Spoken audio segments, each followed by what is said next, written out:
Nakaisang linggo pa lang ang Fire Prevention Month pero napakarami ng insidente ng sunog. Sa datos ng Bureau of Fire Protection, sa Metro Manila pa lang 41 sunog na ang naitala.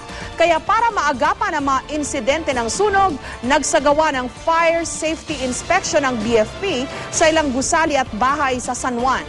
May report si Cesar Apolinario. Mahigit 40 fire truck ang rumisponde sa sunog sa Block 37, Barangay Addition Hills, Mandaluyong City kagabi. Mabilis na kumalat ang apoy dahil karamihan sa mga bahay gawa sa light material. Sa laki ng sakop ng sunog ay agad itong inakyat sa ika-4 na alarma. Tinatayang nasa 20 bahay ang natupok ng apoy habang 40 pamilya ang nawala ng tirahan. Si Mang Rolly kahit natupok ang ari-arian, laking pasasalamat pa rin na buhay siya. Pasalamat nga ako, hindi nabat. Salamat sa Diyos. Sa inisyal na pagsisiyasat ng Bureau of Fire Protection, away mag-asawa ang sinasabing pinagmula ng sunog.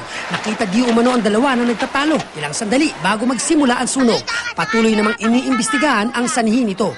Bagsak po kasi yung yung mga bahay po natin. So ate pa pong aalamin at i-verify po natin. For the meantime, undetermined po yung pinagmula ng apoy. Ngayong tag-init, usong-uso ang sunog, kaya doble ingat. Ang payo ng BFP ngayong Fire Prevention Month, kailangang magsimula ang pag-iingat sa loob ng tahanan. Kanina minabuti ng BFP na magsagawa ng inspeksyon sa ilang bahay at gusali. Unang ininspeksyon ng ilang restaurant sa Green Hills sa San Juan. Bukod sa mga fire extinguisher, hinanapan din sila ng mga kemikal na gamit pamatay sunog.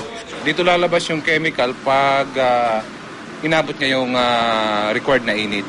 Sabihin, pag sumobra siya dun sa required na heat, puputok siya at i-extinguish niya. Ang mga sinihan hindi rin nakaligtas sa pagbubusisi. Ilang bahay din ang sinita dahil sa mga sirang koneksyon ng kuryente, circuit breaker at iba pang fire hazard. Ngayong Fire Prevention Month, 41 na ang naitalang sunog sa Metro Manila pa lang. Kaya paalala ng BFP, magdoble ingat.